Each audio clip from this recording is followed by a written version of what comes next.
ojoojúmọ́ pẹ̀lú Olusegun Ladegbuwa.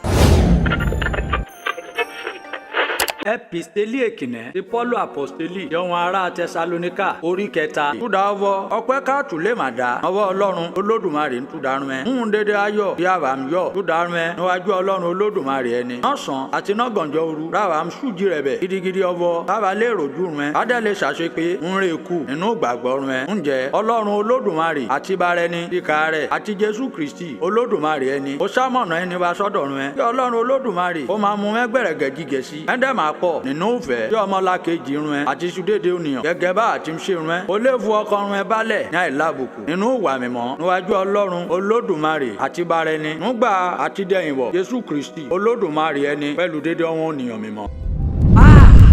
Bíbélì dùn ká èdè Ìjẹ̀bú pẹ̀lú Olusegun Ladegbuwa.